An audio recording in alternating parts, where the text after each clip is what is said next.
Et salut les amis, ravi de vous retrouver cette semaine. Alors aujourd'hui, j'ai envie de vous parler de quelque chose que moi j'aurais aimé trouver à mes débuts, pas tout à fait à mes débuts, mais quand j'ai décidé de commencer le jazz, j'aurais aimé savoir par quel chemin commencer, quelles sont les connaissances, les prérequis voilà, qui sont nécessaires pour commencer ce style de musique.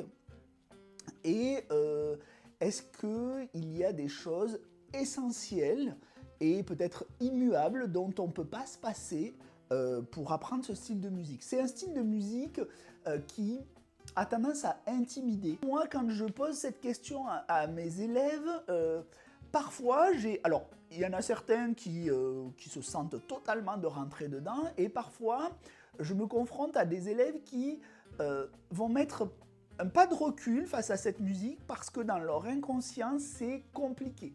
Et ça va nécessiter beaucoup de travail. Voilà, je ne suis pas sûr que ce soit vrai. Moi je suis un prof qui explique beaucoup les choses, qui va assez loin dans les explications théoriques autour des outils musicaux, et je me rends compte que quand je commence à expliquer, ça passionne les gens. Et donc, finalement, on arrive vers le jazz et quand on apprend ce style de musique, je me rends compte que les gens apprécient énormément le style de musique, tout simplement parce que ils ont enlevé cette barrière psychologique de la difficulté autour de cette musique. Donc moi, ce que j'aurais aimé trouver à mes débuts dans ce style, c'est... En fait, j'aurais aimé être moins dispersé, donc cette vidéo, elle va traiter de ça.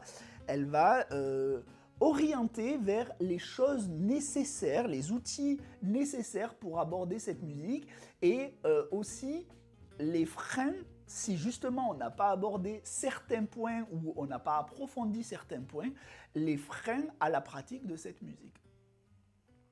D'abord, pour bien vous expliquer ce qu'est la musique, à mon sens, la musique c'est extrêmement simple et ça peut être extrêmement compliqué. Je m'explique. Extrêmement simple parce que pour moi c'est un petit peu comme les mathématiques. Alors je sais que déjà ça doit faire hérisser les poils de certains d'entre vous quand on parle de mathématiques. C'est pas toujours une bonne nouvelle les mathématiques.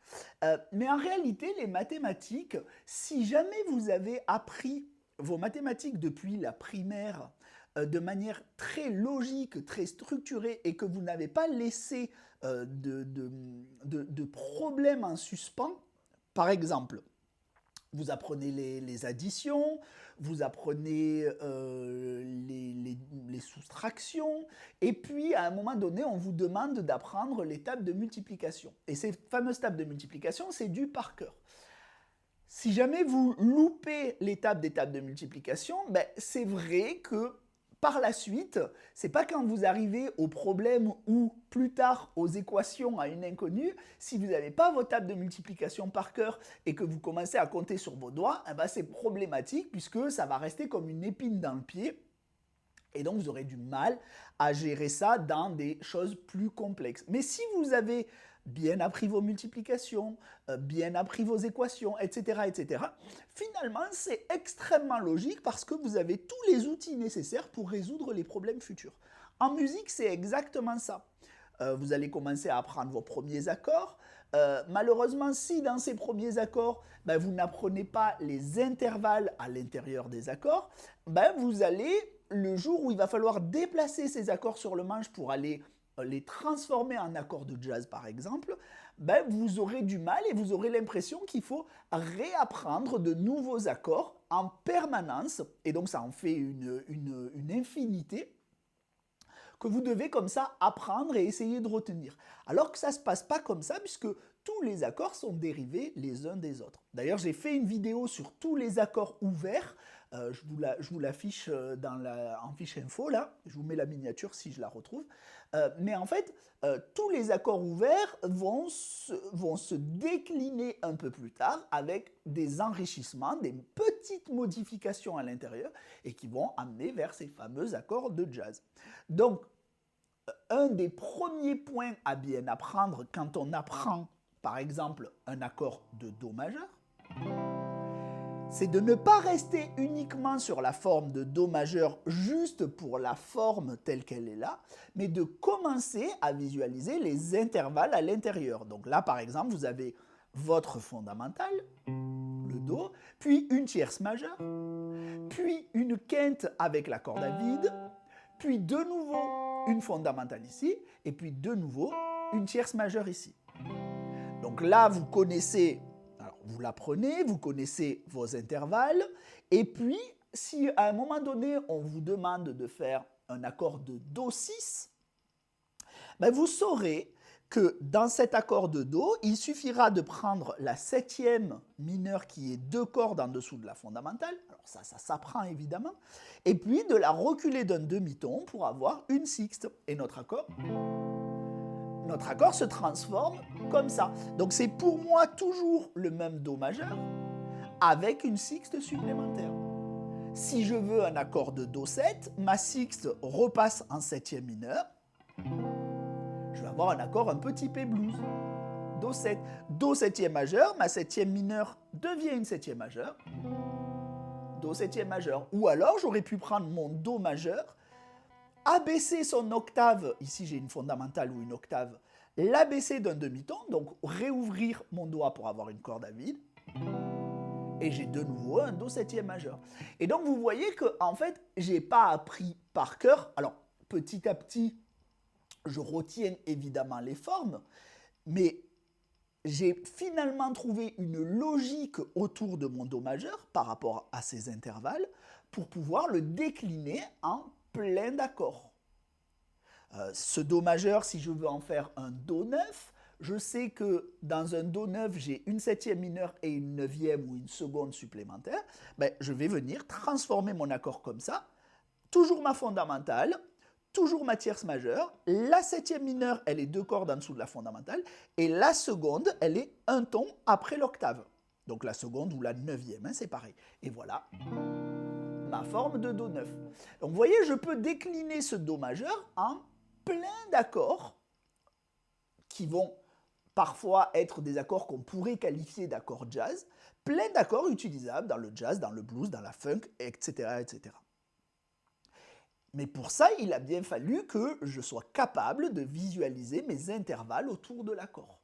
Donc, un des premiers conseils que je peux vous donner, c'est de vous intéresser très clairement et activement aux intervalles, au départ, très simplement dans les accords que vous connaissez déjà. N'allez pas... Très souvent, quand je donne une orientation comme ça, les gens essaient de partir... alors par exemple, si je dis il faut s'intéresser aux intervalles, et au lieu de faire très simple, de prendre des outils que vous connaissez déjà, par exemple les accords ouverts que vous connaissez déjà, et d'étudier les intervalles dans cet outil que vous connaissez déjà, bah vous allez partir sur un nouveau cursus autour des intervalles.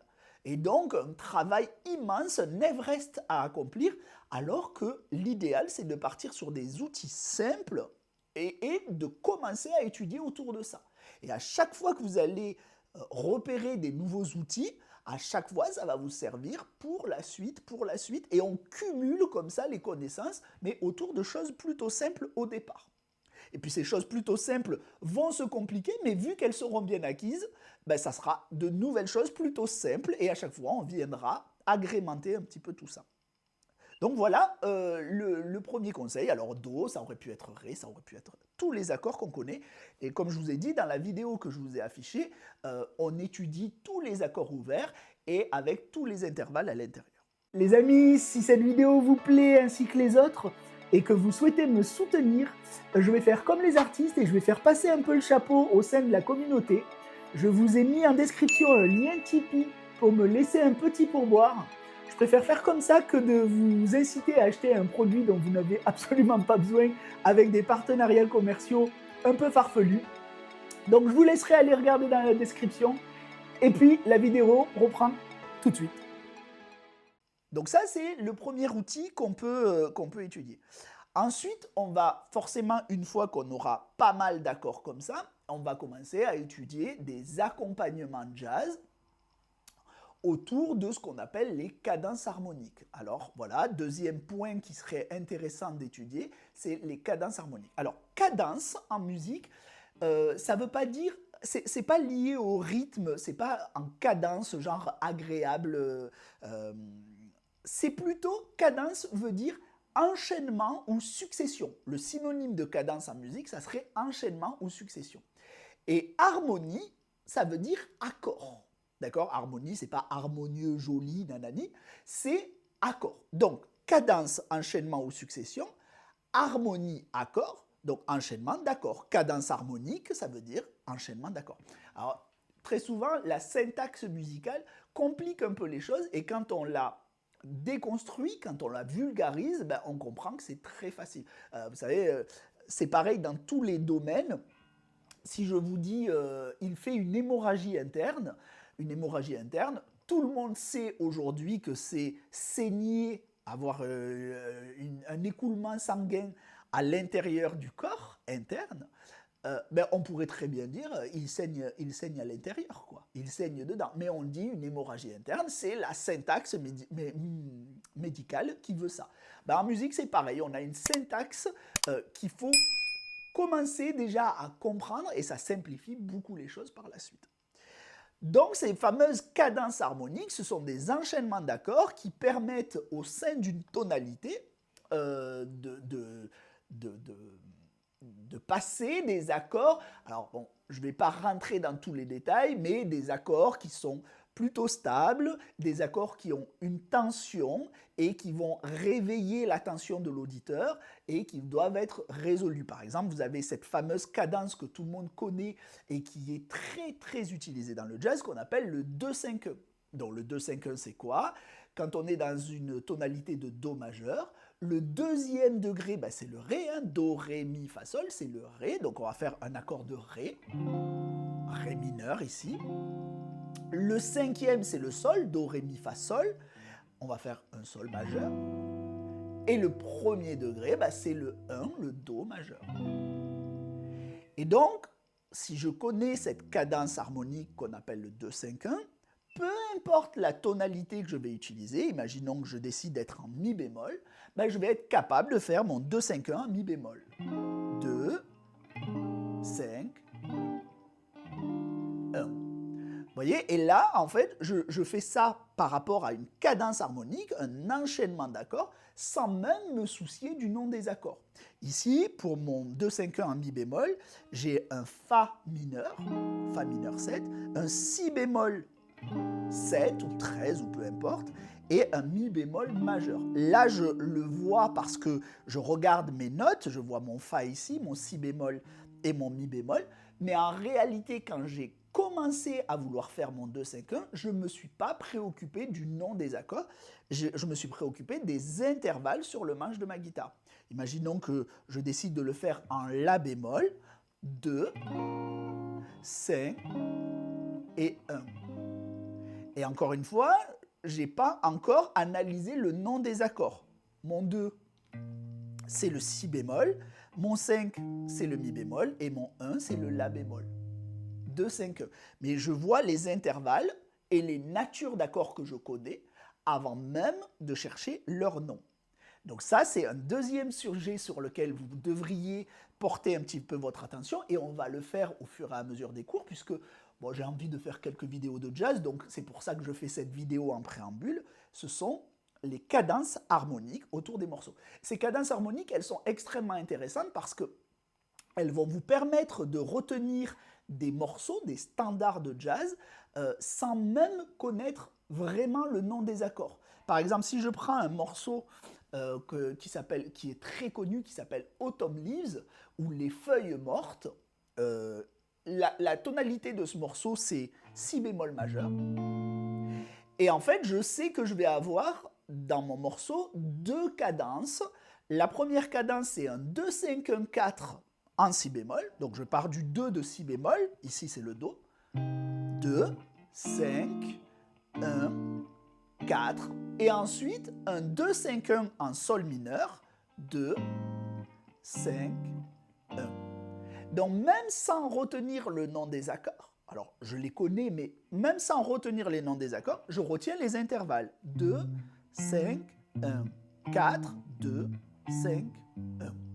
Et ça, c'est très important parce que ça permet de retenir des morceaux complets sans trop se préoccuper de la grille d'accords. Vous imaginez bien que c'est quand même compliqué de retenir une partition complète dans sa tête, alors que comme ça, c'est très facile à faire. Voilà, ça c'est le deuxième outil. Je vous prépare une formation complète sur tous les outils, en tout cas beaucoup d'outils sur lesquels il faut... ça, c'est quelque chose que j'aurais aimé trouver, moi. C'est une formation, quelque chose de clair, pour éviter de me disperser dans mes recherches de travail autour du jazz. Et donc, j'aurais aimé trouver une formation où on me prend un petit peu par la main en me disant, voilà, est-ce que ça, tu l'as bien appris, et est-ce que, par exemple, les intervalles, et est-ce que tu as fait cet exercice-là, par exemple, retrouver les intervalles dans tes accords, retrouver les intervalles dans tes arpèges, retrouver les intervalles dans tes gammes, etc., etc., etc. Quelles sont les pistes, quels sont les exercices à aborder pour commencer ce style de musique ou pour approfondir ce style de musique. Donc, je vais vous faire une formation complète avec tous mes conseils pour bien aborder le jazz. Le matériel, par exemple, quelles sont les guitares de prédilection du jazz, quels sont les amplis, quels sont les réglages à utiliser, quels sont les outils que je dois pouvoir visualiser sur ma guitare, etc., etc. Donc il faut savoir que le jazz, c'est une musique qui est très codifiée, puisqu'il y a beaucoup de théories autour de cette musique, il y a pas mal de choses à savoir pour analyser les morceaux, et puis pour construire ces improvisations et ces accompagnements dans les morceaux, puisqu'on peut enrichir tout ça, et c'est totalement le style. Hein. Dans le jazz, on peut jouer très très simplement avec des accords très très simples, et on peut enrichir, perfectionner, sophistiquer, jusqu'à un niveau assez élevé. Alors attention, hein, ça ne veut pas dire que parce qu'on sophistique plus, le morceau est plus joli, ça c'est au goût de chacun. Mais du coup, on peut aller très très loin dans les sonorités, les tensions, les épices. C'est un peu comme dans la cuisine, on peut manger du steak frites ou des plats très épicés, très goûtus. Ça plaît à certains, ça ne plaît pas à d'autres. Mais en tout cas, on peut très codifier la musique. Et à l'inverse, on peut casser les codes de la musique et on peut partir sur des choses qui nous est propre, des choses qui nous sont propres, pardon. À partir du moment où nous, ça nous plaît et on assume ce qu'on fait, ben finalement, c'est aussi ça le jazz, c'est la liberté de ne pas rentrer dans les codes, de ne pas jouer ce qu'on attend de nous. Donc, c'est très, très important. En fait, finalement, le jazz, ça paraît compliqué, mais le revers de la médaille, c'est qu'on peut jouer exactement ce qu'on veut et c'est déjà du jazz. Donc, voilà, c'est presque beaucoup plus simple que ce qu'on croit. Autre chose, donc là, on a vu les cadences harmoniques, les accords, les intervalles. Qu'est-ce qu'il faut connaître? Ce qu'on pourrait essayer d'apprendre aussi, alors, bon, évidemment, les outils musicaux tels que les triades vont être d'une utilité capitale. J'ai commencé à faire une vidéo là-dessus, je vous l'affiche ici, les triades majeures, j'en ai fait 2 d'ailleurs de vidéos sur les triades. Donc ça, c'est vraiment capital parce que ça va nous permettre de suivre les accords quand on improvise, quand on joue des mélodies. Mais il va y avoir également les arpèges d'accords. Alors, c'est quoi les arpèges d'accords? Ça aussi, vous pouvez vous renseigner un petit peu dessus.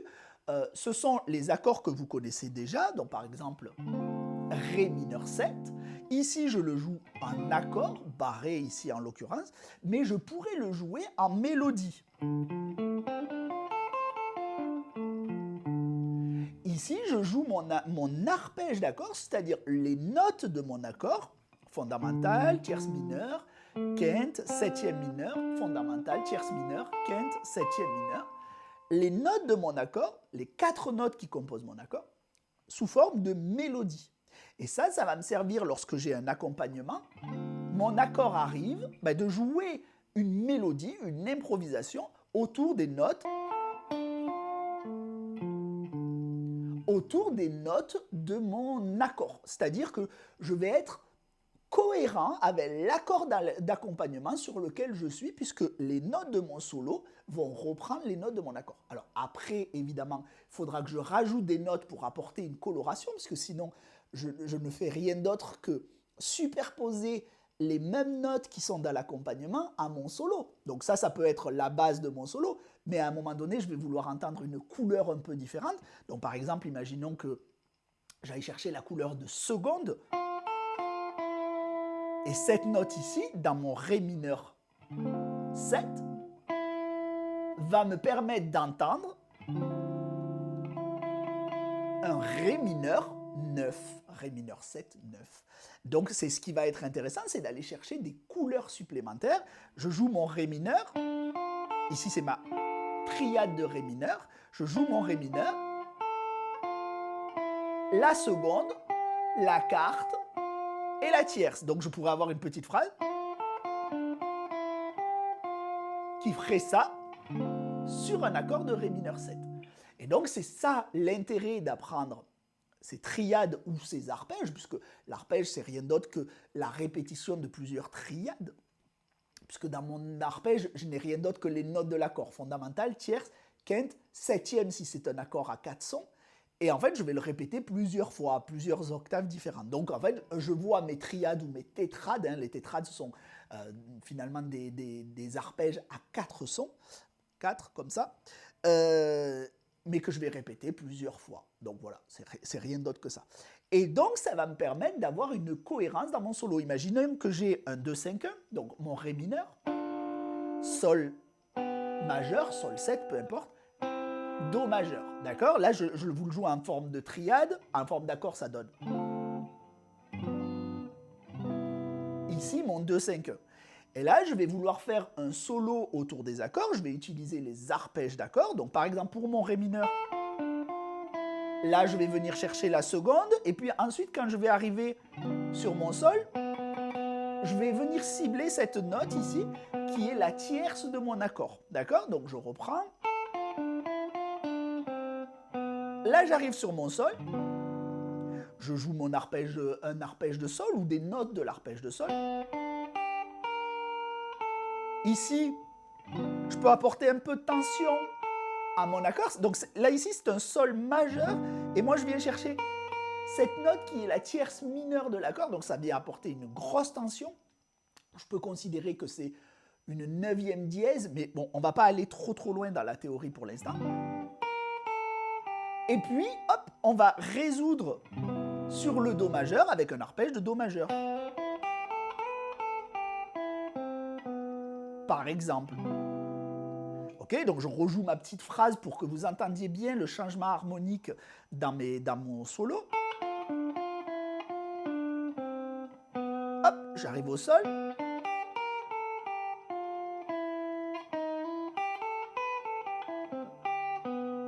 Et là, c'est mon Do. Donc vous voyez bien que quand je joue mon petit bout de solo, là, qui, bon, il vaut ce qu'il vaut, hein, peu importe, je suis l'harmonie des accords qui sont en train de passer dans ma grille, hein, je vous rappelle, Ré mineur, Sol, Do, mon 2-5-1, avec mes solos. Et c'est ça qui va apporter de la cohérence à votre solo. Alors, ici, je le joue un peu n'importe comment. Ensuite, il va falloir aborder d'autres sujets, comme par exemple le rythme du jazz, le swing, le côté ternaire de l'accompagnement, les effets de jeu, par exemple, venir apporter la touche jazz dans nos solos avec des slides, par exemple, terminer une note avec un slide, des débits rythmiques différents. Plutôt que de faire que des croches, ben on va mettre des silences, intégrer des silences dans nos phrases, on va apporter un côté funky à nos phrases, peu importe. Mais voilà encore des sujets sur lesquels il va falloir s'attarder, le côté débit rythmique dans nos solos. Ça peut être extrêmement intéressant. Donc, un des outils supplémentaires, ça va être par exemple les arpèges d'accords. Et pour moi, les arpèges d'accords sont beaucoup plus important que les gammes, par exemple. C'est vrai que très souvent sur Internet, un des outils de prédilection, ce sont les gammes. et on parle beaucoup de gamme ou de mode. C'est très très intéressant, hein, ça vaut le coup de s'y pencher. Mais pas forcément au début, parce que au début, si on n'a pas tout ce que je vous ai cité en préambule, apprendre des gammes, ça revient un petit peu à se remplir la tête de schémas qu'on ne sait pas utiliser. Donc vous avez une caisse à outils bien pleine d'outils, mais vous ne savez pas les utiliser parce que finalement, tous ces outils-là, vous ne savez pas vraiment à quoi ils servent, et donc musicalement, vous ne les transformez pas en musique. Donc c'est peu intéressant à mon avis. Alors que les arpèges, ils ont tout de suite leur utilité et leur couleur musicale à utiliser. Alors si tant est qu'on y mette le rythme, etc., etc. Un autre outil que je vois, ce sont les substitutions d'accords. Alors ça, c'est déjà un peu plus complexe, mais c'est assez intéressant parce que, imaginons par exemple que je prenne dans mon 2-5-1, alors je prends mon 2, une triade de Ré mineur. Donc ici j'ai ma fondamentale, ma tierce mineure et ma quinte, et que je décide de transformer cet accord en Ré mineur septième. Donc ce que je vais faire, c'est que je vais prendre la tonique, la fondamentale qui est ici, pas la tonique, la fondamentale, et je vais l'abaisser d'un ton pour aller chercher une septième mineure. Donc ce Ré mineur va se transformer comme ça en Ré mineur 7. Alors évidemment là j'ai plus de fondamentale, mais on va imaginer que le bassiste joue un Ré, d'accord? Et donc cette triade de Ré mineur va se transformer comme ça en Ré mineur 7, on va imaginer que c'est un Ré mineur 7 avec un Ré. Sauf que si je connais un petit peu cette forme, je me rends compte que c'est une triade de Fa majeur. Regardez, si je prends un accord de Ré, Ré, que je déplace d'un ton, ça me donne un Mi, et que je déplace d'un demi-ton, ça me donne un Fa majeur. Et donc, ce qui veut dire que un accord de Fa majeur n'est rien d'autre qu'un accord de Ré mineur 7.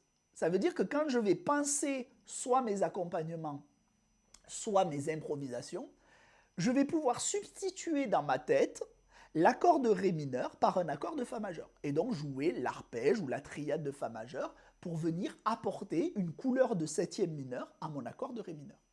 C'est un peu plus complexe, mais moi ce que je voudrais ici, c'est vous inviter à penser à ces fameuses substitutions d'accords, ici des substitutions qu'on appelle diatoniques, c'est-à-dire qui font partie de la tonalité, pour votre future suite d'outils à apprendre pour jouer du jazz. Donc ça peut être un outil intéressant. Il y en a plein d'autres, hein. Il y a vraiment énormément d'outils nécessaires à jouer du jazz. Bon là ça va nous amener beaucoup trop loin si je continue, là la vidéo commence déjà à durer un petit peu. Donc tout ça, je vous le mets dans la formation qui est disponible sur mon site, guitaristique.com, et dedans, donc c'est une formation assez exhaustive sur les outils qu'on peut trouver et apprendre autour du jazz. Évidemment, il y a les gammes pentatoniques, il y a les modes, etc., etc. Il y a déjà plein de vidéos qui pourraient en parler. Vous avez également, je vous avais fait des vidéos sur les accords de jazz. Je vous les remets ici en fiche, et si je retrouve la miniature, je vous l'affiche aussi.